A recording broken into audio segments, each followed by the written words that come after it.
Hi, everyone, and welcome to the Talkback that is taking place after the showing of Los Abogados, the film. And my name is David Nachman. I'm an immigration lawyer, and I am joined by Cynthia Rosario in our office. And Cynthia is an immigration specialist who also had gone to law school. And we have with us also Rebecca, and we also Victoria, and I'm going to let them introduce themselves, but I'm going to do a quick introduction of myself to everyone. But I also am going to make sure that I give full credit to Cynthia for having chosen this film and having it on the radar for the Teaneck International Film Festival, which the film, for those of you who saw it, is absolutely amazing. Just so well done, and gives you just a really interesting glimmer of a look into what's really going on at the southern border, and we'll get into that a little bit.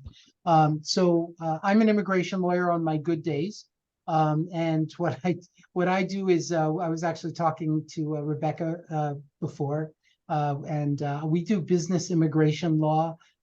That's about probably 75% of our practice is business and corporate immigration, but we also have a growing practice in the area of asylum and humanitarian and waivers and things like that. And so that's a very important aspect of the immigration law, but it's also sort of, they're on two ends of the spectrum. So it's really interesting because what you're going to hear today, depending upon when you're viewing this, is you're going to hear some very interesting and different perspectives. So I'm with a law office called NPZ Law Group. We have offices located in Ridgewood, New Jersey. We also have an office located in Raritan, New Jersey, which is just slightly north of Princeton. We also have a New York office. We have a Florida office due to our extensive and growing practice. And we just opened an office up in Toronto, Canada, where if all else fails in coming to the United States, folks are going north, even though it's cold. They spend a little time up there. They have very liberal humanitarian rules up there. And once they have their landed permanent resident status and then citizenship in Canada, we bring them back down to the United States if they decide to not be members of the community up in Canada, which is not a bad place to be, and they figure that out. So that's a little bit about me. And with that, I think I'll turn it over to Cynthia. She can introduce herself, and then we'll move on. Cynthia? Thank you, David. My name is Cynthia Rosario. I'm an immigration specialist at NPZ Law Group. I work with David. I'm also a Latina immigration lawyer. I went to law school at New England Law Boston, and I've dedicated the majority of my legal career helping vulnerable and marginalized communities, specifically with immigration matters, humanitarian concerns, and making sure that they feel that they have a voice within our legal system and also have equitable access to justice. And I look forward to participating in this talkback for this amazing film, Las Abogadas. Great, thank you so much. And I just want you to know, every time I give her a business immigration case, I see the pain on her face because it's such a different world, but it's really good training. So with that, we'll turn it over to Victoria. Victoria, can you introduce yourself? Of course. Thank you, David. Thank you, Cynthia. My name is Victoria Bruce, and I'm the director of Las Abogadas. Women, well, we don't say women attorneys, but it's all women attorneys that are in the film on the front lines of the migrant crisis and the border crisis. And I'm just very happy that the film is still getting so much attention, that somebody like Cynthia has brought it to the Teaneck Film Festival, and I'm very, very grateful to be part of this festival. Human rights has always been something that I've covered, and immigration is something that I really cared about, and I wanted to care about and really promote it to the world with a new face. I think, we've seen a lot of immigration films that for my demographic, my friends sort of, oh, they're sad, but they go away and they don't feel empowered. And then when I met Rebecca Eichler, and I twisted her arm a little bit and got her to let me follow her life as an attorney and everything she did. I thought this is going to be an incredible way to tell a story of immigration in a way that inspires people to help. So that's my background, and that's how I came to do this film. Amazing. It's great. Rebecca? Thank you, David. Thank you, Cynthia, for having us. And it's so nice to see you again, Vicki. So I was an immigration lawyer practicing in the Washington, D.C. area for about 20 years when Trump was elected, and I decided to get out of town because it was just too much. I decided to move to Mexico, where I still live, in San Miguel de Allende. And I was going to get away as far away as I could from practicing immigration law until Vicki roped me back into it. And she kept saying, you should go there, you should do this. So I did that for a little bit, and I'm having a great time with the film. It's wonderful to see the reactions and to hear stories of people who have been inspired, who have, seen the film and wanted to do something and have done something. I am no longer practicing, but I did start a business in Mexico called Language Adventure Pros, and I offer Spanish for lawyers courses. So during the caravans and during the Trump administration, there were lots of US lawyers wanting to help, but not having the language skills to do that. And I realized that, after practicing for 20 years in Spanish, I could create a curriculum, and it's been a really fantastic way to meet young lawyers and meet experienced lawyers and show them a different side of what the immigration process looks like. If you're in the States sitting behind your desk, but what it looks like on this side of the border. So it's been a great experience. And if anybody's interested in coming for Spanish for lawyers, it's languageadventurepros.com. And I have courses scheduled all throughout 2024. So join us in Mexico. It's great, Rebecca. It seems like you found an opportunity to fill a need, obviously through the movie, and now you're filling another really important need and able to connect folks into the community, which is absolutely awesome. So I think what we'd like to do, we actually provided you guys with a list of the questions that we had come up with, that we wanted to ask you, and it's going to be really hard to discuss all of them. But before I do that, I just want to give a call out to our interns who sat down and who actually, we had 2 interns that started this week, and we sat them down and we asked them to watch the movie and also to help us to come up with questions for you guys. And they really did a great job. But what was really interesting was that they came back to me and they said, wow, what a great movie. That was a really good training exercise. And I said, well, quite frankly, I didn't really see it as a training exercise, but the movie really gives such an awesome chronology of what was going on, starting back in 2017 and sort of coming all the way up to date.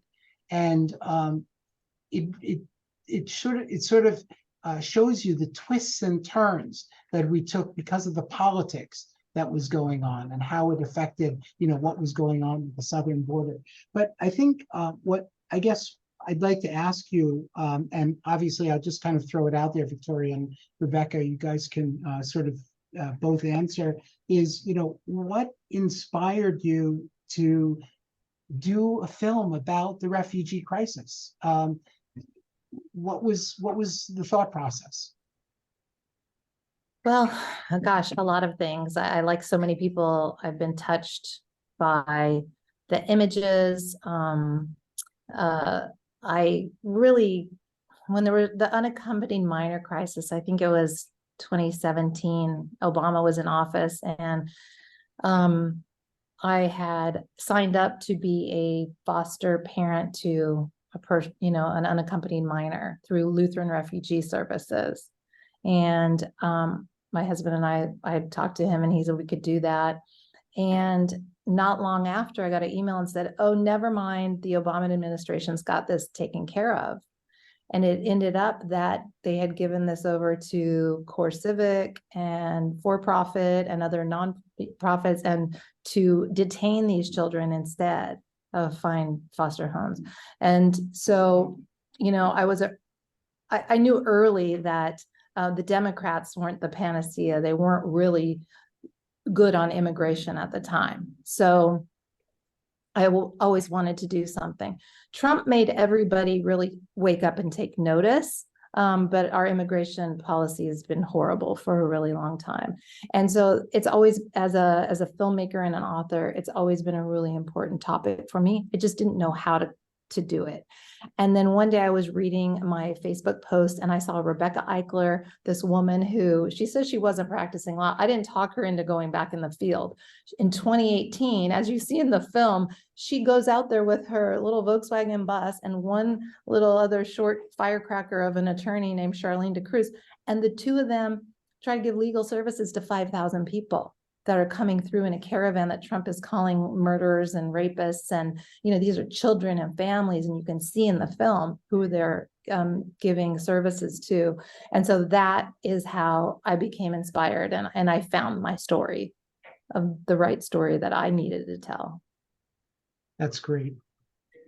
That's great. It was, and obviously following through and following the caravan and, you know, watching Rebecca, how you and Charlene handled the folks, you know, trying to give them information, explaining to them the politics. Probably a lot was lost. A lot of it probably fell on deaf ears, unfortunately, because they didn't understand fully what was going on. How did that feel? That was probably very tough, right? Yeah, for sure. I mean, I think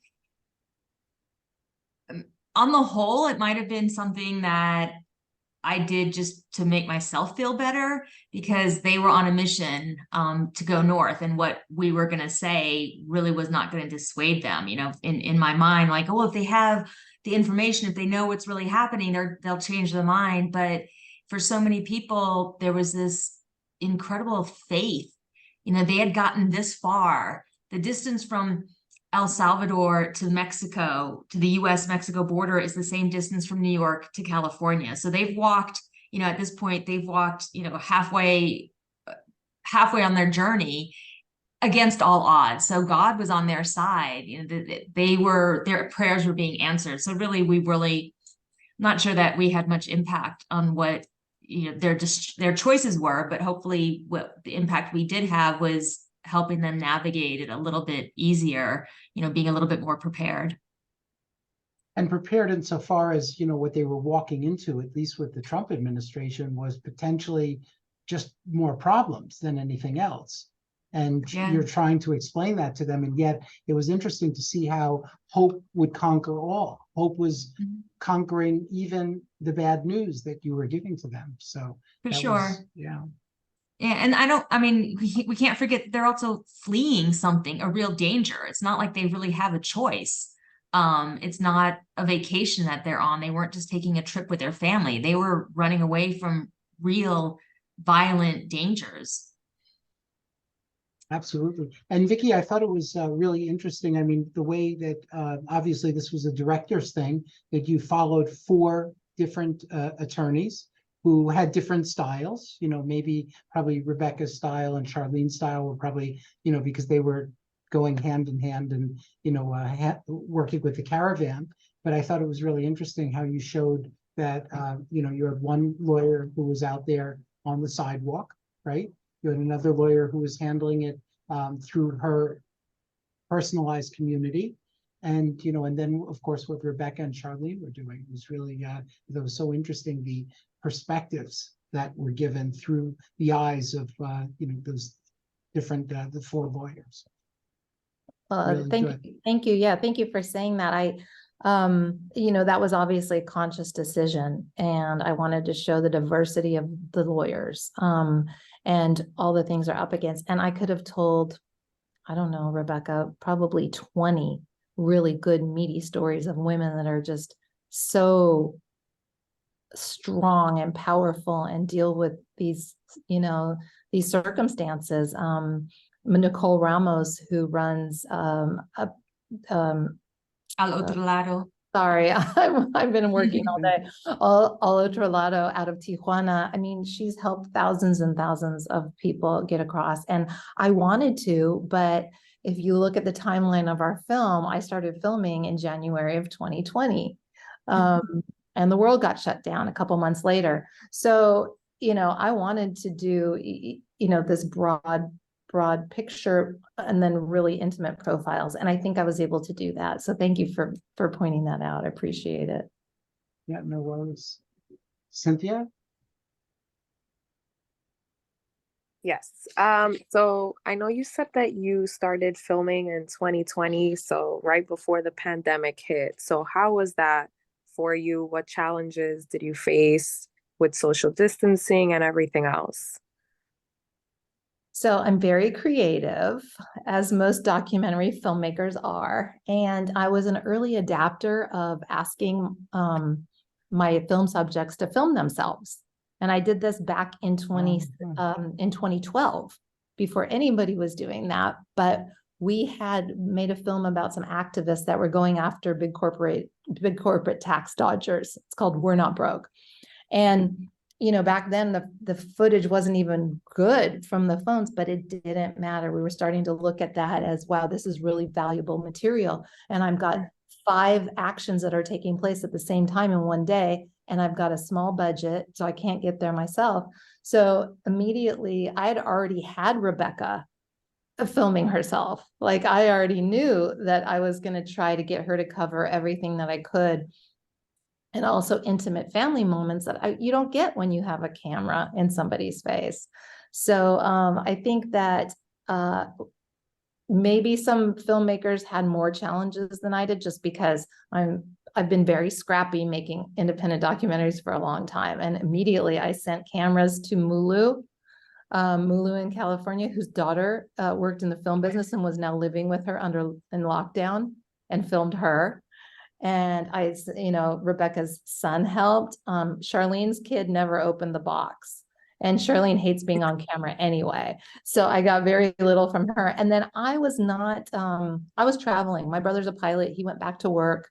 And so even before a lot of people were traveling, I was traveling with a mask and everything and being careful, but I was still going to go cover what I could.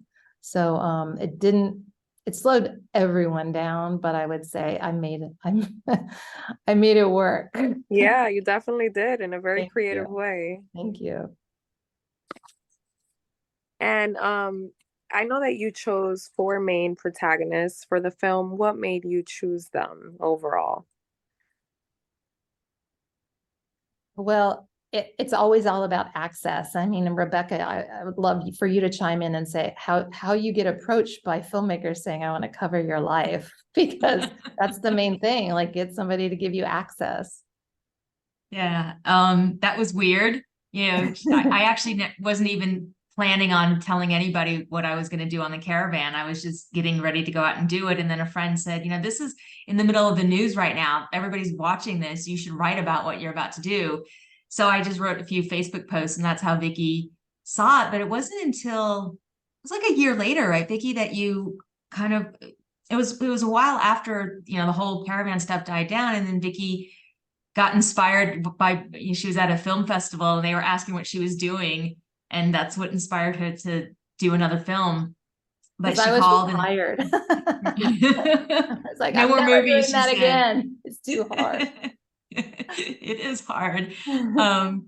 And yeah, so I'm the type of person who's up for an adventure and who says yes to things that sound interesting. And so when Vicki asked if I wanted to be involved in this, I was like, sure, why not? It's been fun. I'm glad I said yes. Oh, that's excellent. Great.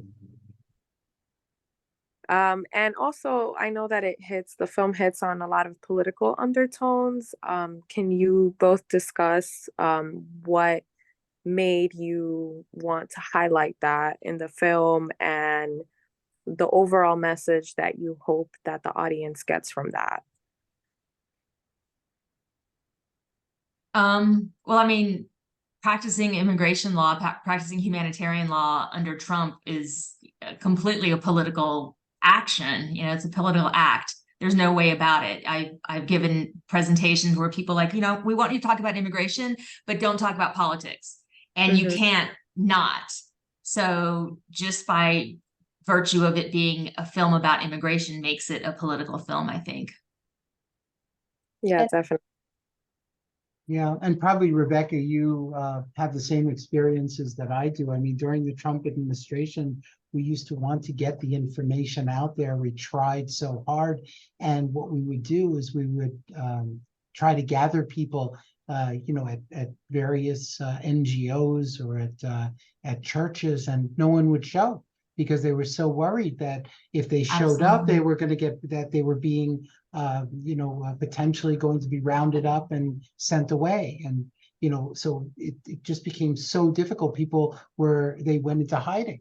Mhm. And so it became very, very difficult to get accurate information to them. And then you had all kinds of bad information that was being promulgated on the internet, and they were getting really bad information. So it really made it a very frustrating time. It was very difficult. Now we can give programs where we can get information out there, hopefully accurate information, and makes it a lot easier. Yeah, for sure. So the program, raises a lot of really interesting questions about the roles of power and influence in the legal system.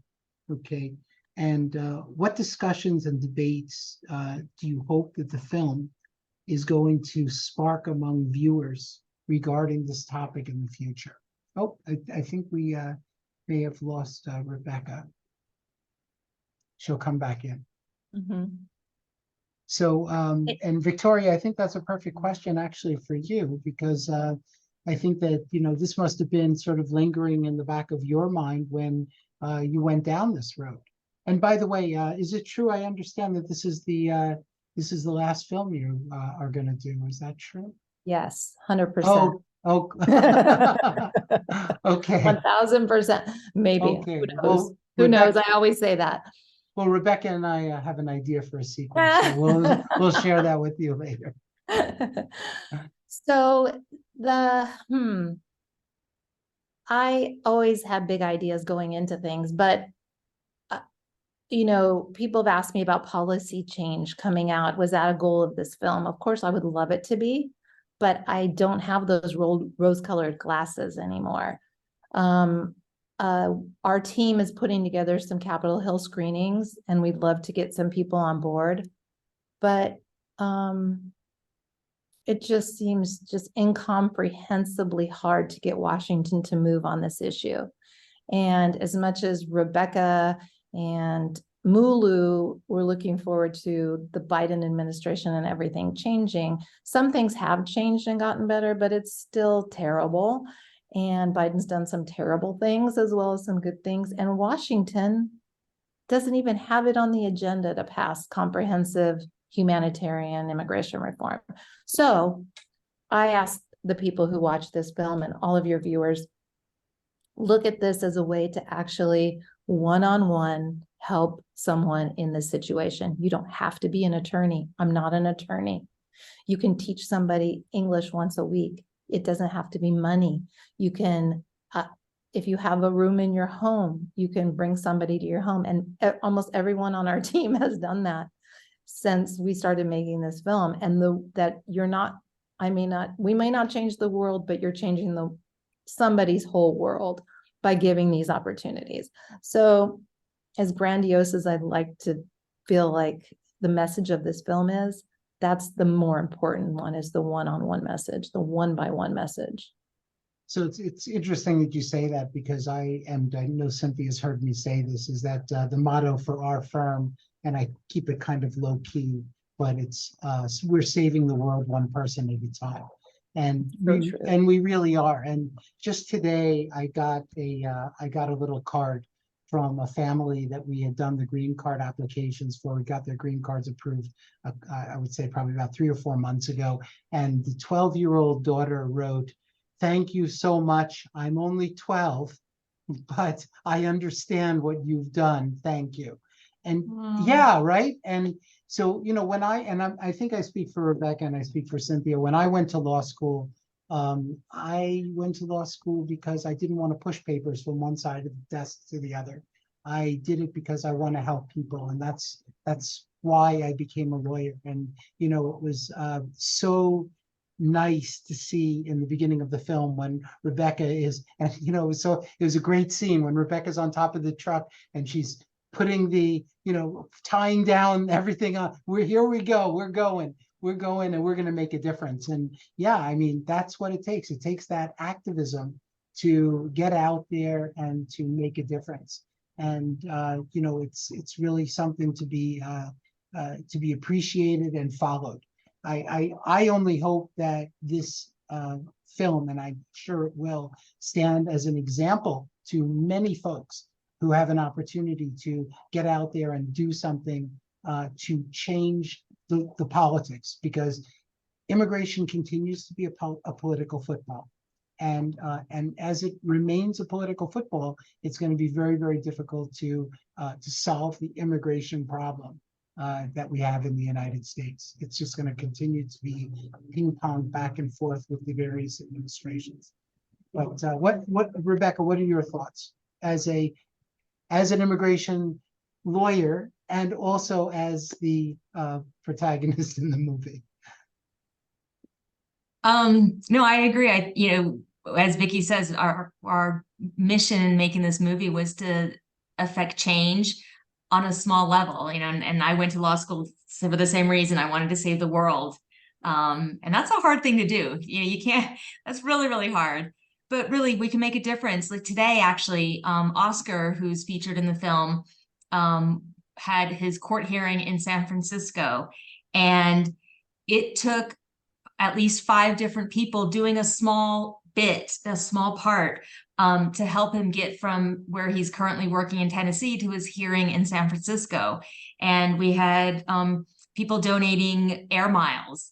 If somebody, anybody with miles, you can donate miles to migrants. This was an individual person who donated the miles. So we had that. We had a friend of a friend met him at the bus station in Memphis and took him to the airport, but took him for a haircut and lunch first because he was going to court. So just very small things, individual things that people can do. I have a colleague who's taken his case on, so he's doing that. And now his hearing is set for April of 2026. This is how far out people have to wait. So he's waiting for 2.5, 3 years before he has a chance to even ask for protection, which from a policy perspective is ridiculous. If we want to talk about how to change policy, and I agree with Vicky that it's I'm not looking for big things anymore, really. We're looking for treating people as humans. People trying to come into the United States, treat them as humans. Right now, at this very moment, no matter what time it is, there are dozens of families sitting on the bridge waiting to get into the United States so that they can seek protection. They're running from real harms, and they're families like us, like our families. Exactly. There's no difference except that they had the misfortune of being on the tail end of threats of some type or another. The other thing to do to change policy is treat people once they enter the United States again as humans. Don't treat them as criminals. They should not be put in jail. They should not be released with ankle monitors. They shouldn't have to go fear for their safety in a court where they don't have representation. They don't have the right to somebody who can explain it to them. We've had you've heard stories of children, 2-year-old children sitting in immigration court trying to defend themselves, and all of those things. Those are ridiculous treatment of humans, of people. And so if we're thinking about how we want to change policy, is let's start treating them as humans to start with, at the very, very least. Absolutely, and we all know the dangers of stereotype. And we all know the dangers of marginalizing folks, and hopefully there are great lessons that we can learn from that. Absolutely. Yeah. So, Cynthia, do you want to chime in on that, or I'm sorry? Yeah, no, definitely. I definitely agree with Rebecca and Vicky on this. It's definitely a systematic problem that has been going on for decades. And unfortunately, it is a political football. And my hope is just that this film is able to educate the community on what is actually going on the border, and act like the true value of activism and what they can do, even if it is something small, like donating miles or going to local shelters or nonprofits and just trying to help in whatever way they can, because unfortunately, in certain places, especially Central America, people are not as fortunate as we are, and they don't have the same resources. So I feel like laws in the U.S. should be able to reflect a more humanitarian aspect and focus more on human dignity. I can just Absolutely. chime in there. I'd love Please, to if you go to our website, we have a really good take action page that can link to all of the organizations that our main characters are in, as well as other ways of getting involved.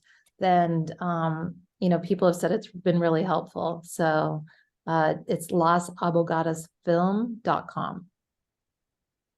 Awesome.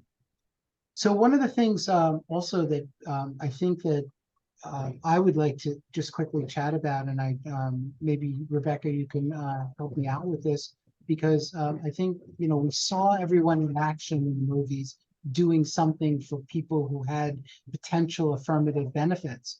But I think, is it possible to maybe discuss some of the legalities? Like, for example, folks didn't have an opportunity to apply for asylum. What is asylum?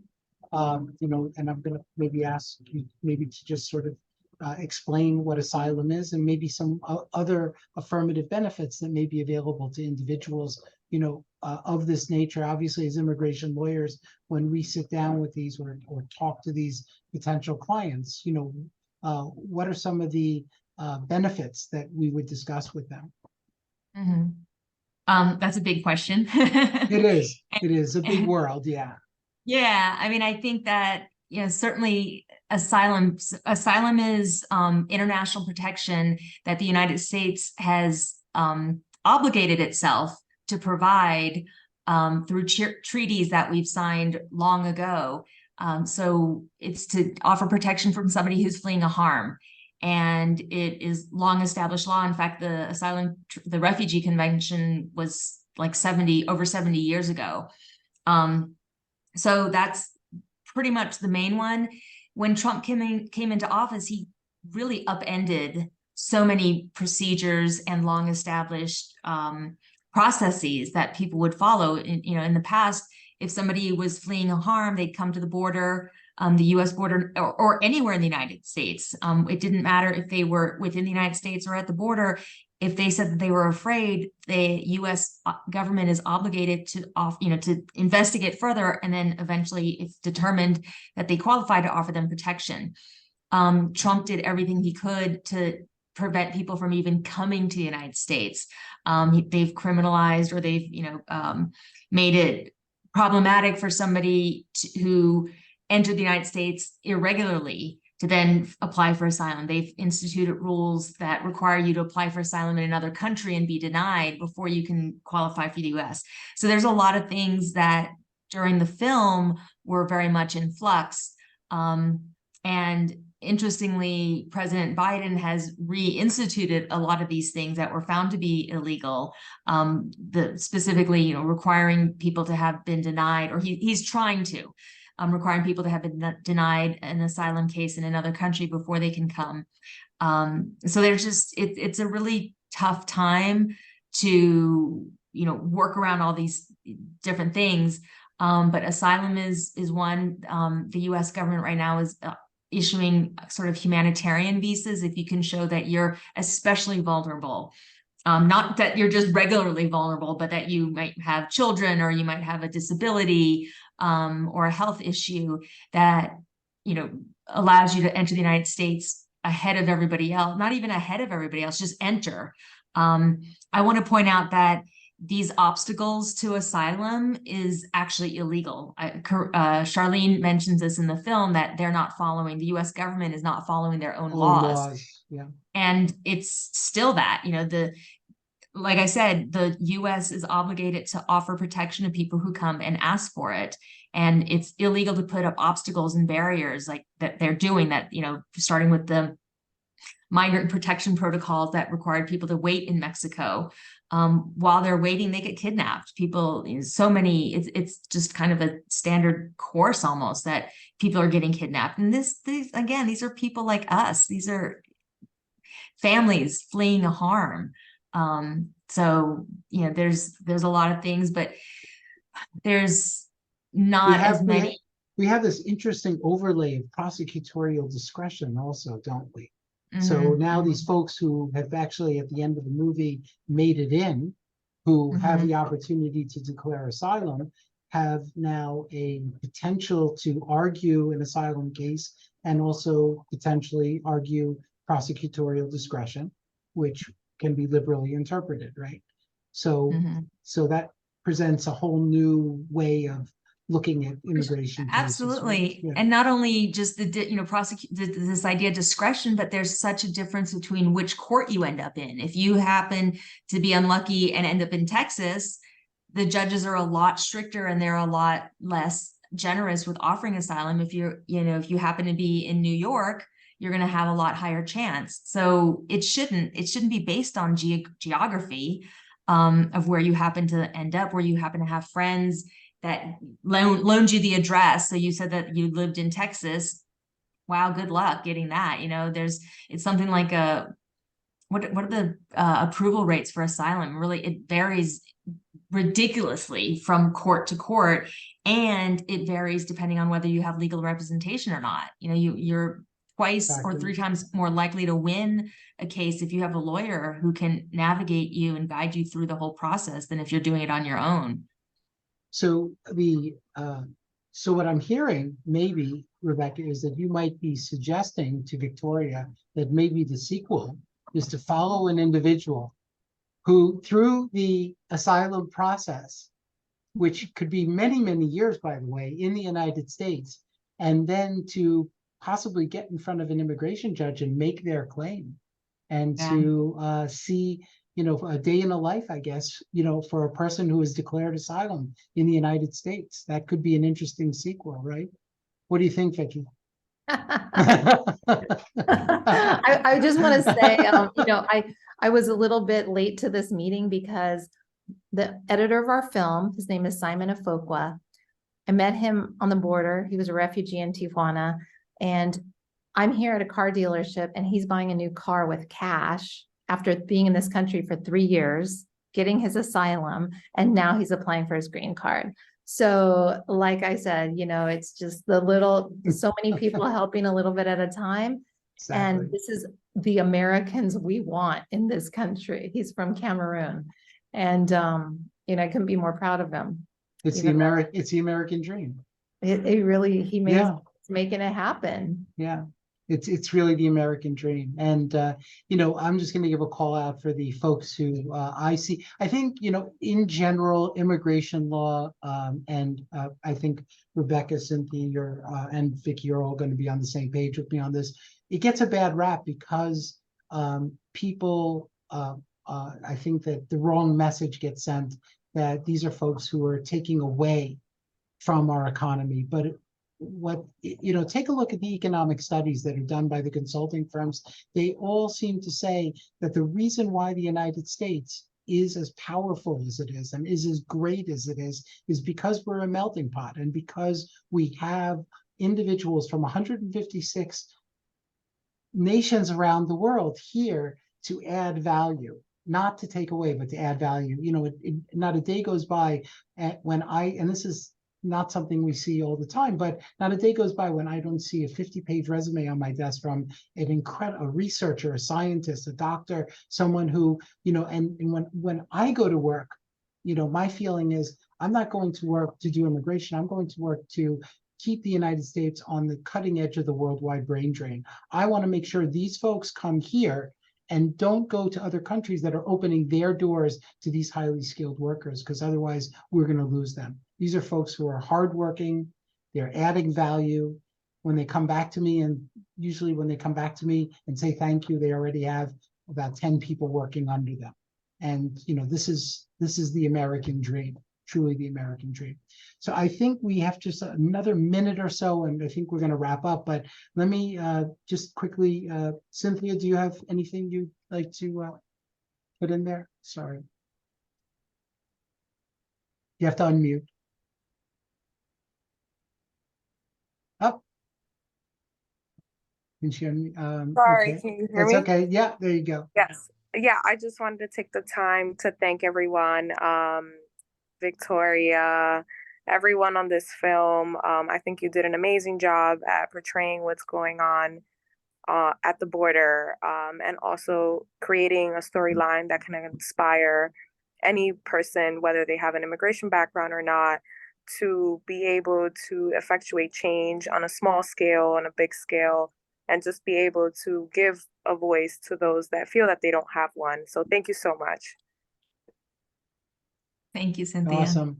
You know, And, I'd like to just give a last shout out to our executive producer, who's also an immigration attorney, and who really came on board and saved this film, because I was done. I was so done. It was COVID. Shirlene will see this, but you know, she was very difficult to film because she was constantly protecting her clients, which is kind of at odds with me wanting to show her clients. And so Right. I wasn't getting good footage. But Corrine Shannon came on, and she had also worked in a corporate law firm doing immigration, but she also did their nonprofit work and has done work on the border herself. And she kept calling me, and I was like, oh God, if I take her call, I'm gonna have to finish this film. And I'm so glad I did. So it's Corrine that really took us out of the trenches and got us to the finish line. We're glad you finished too. Thank you. Otherwise, it would have been a cliffhanger. Definitely. Rebecca, final words? I just want to, leave it. It's a sad movie. I have friends who said they cried during the whole thing, but really it's ultimately a message of hope. And we want people to walk away knowing that they can do something. You can make a difference in the life of one person, and that can mean the world to that person. So I hope that people realize, and Vicky said on our website, lasabogadosfilm.com, we have a how to help page, and we have lists of organizations that we have that we support, and we would love for anybody who is so moved to also support them. I'd like to point out in the middle of the film, I believe that there's a scene where someone says they're all waiting, but they don't know what they're waiting for, Yeah. right? But then at the end, everyone's so happy because the administration changed and they had an opportunity to cross the bridge. And so that was really the turning point. It was really kind of a nice buildup and then kind of a nice crescendo. So I want to thank you all for your time. Thank you so much for making this talkback an incredible success. And thank you again to the International Film Festival for bringing this important issue to the forefront. Thanks so much. Thank you all.